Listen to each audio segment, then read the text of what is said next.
Hey guys, it's Miss Clark. I'm going to be doing your reading lesson for Tuesday, April 13th, 2021. And here it is. Our I can statement is I can determine the central message or moral or lesson of a story. Sorry guys, I was a little sleepy. Alright, so vocabulary that we have larva, wedged, nectar, chrysalis, transform, and drift.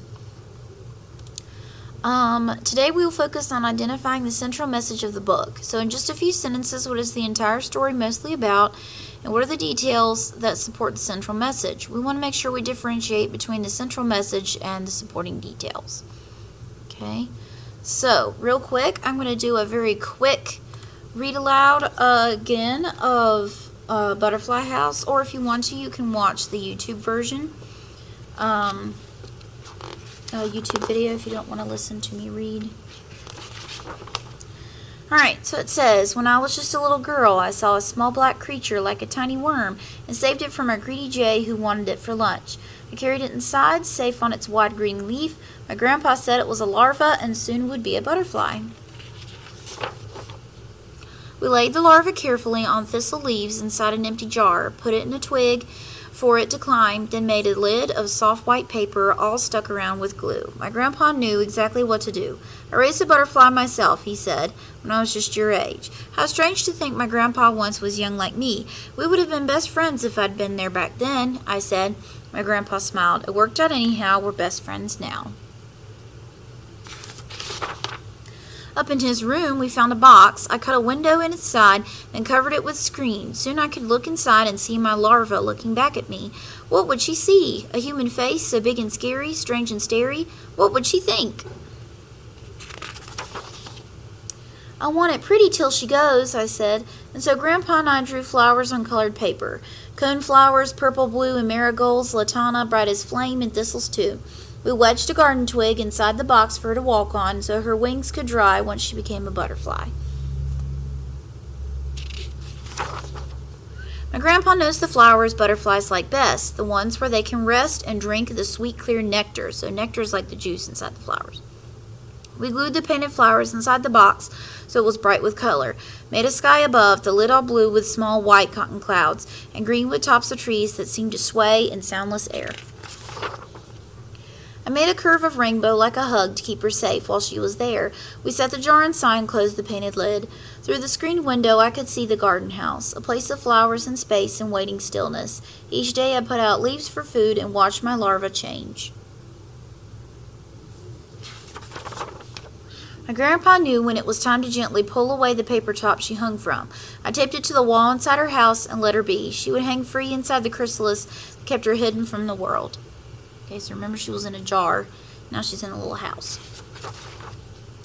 Inside that magic place, she grew, transformed herself, came out, drooped, limp and slack, with crumpled wings. She was a butterfly, all spotted orange, black, and brown, as if someone had shaken paints and let the drops fall down. Our painted lady, Grandpa said. It's time.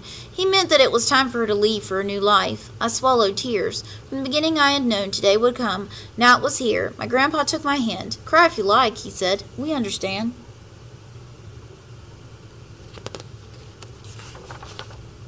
We carried out the box and raised the lid.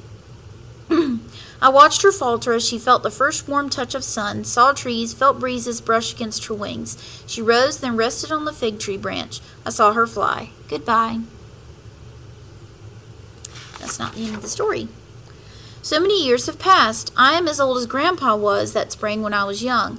I live in the house that once was his. The garden glows with coneflowers, purple, blue, and marigolds, latana, bright as flame, and thistles too. Now every spring the painted ladies come. They float and drift out like blossoms. When I walk, they flutter by to kiss me with a painted wing. Sometimes they cling as though I am a flower myself.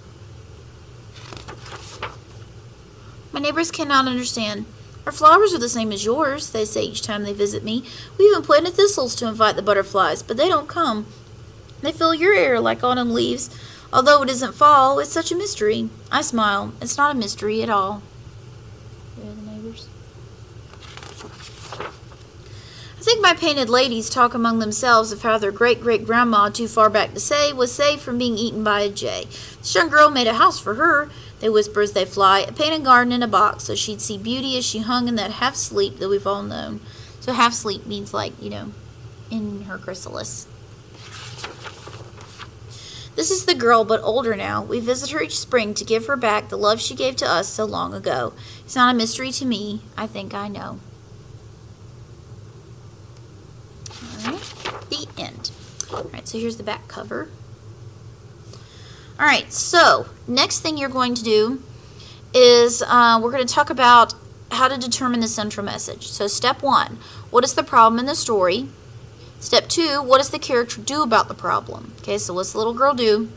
Step 3, what lesson does the character learn? And step 4, what lesson does the author want us to learn? Okay, so those are the 4 steps.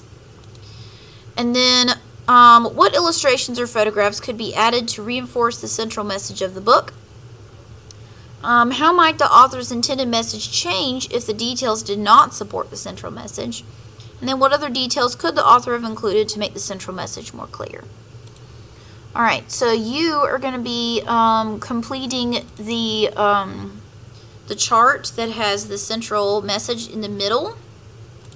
And you're going to complete that, and it's got the different boxes around on the outside. You're going to write what the central message is in the middle.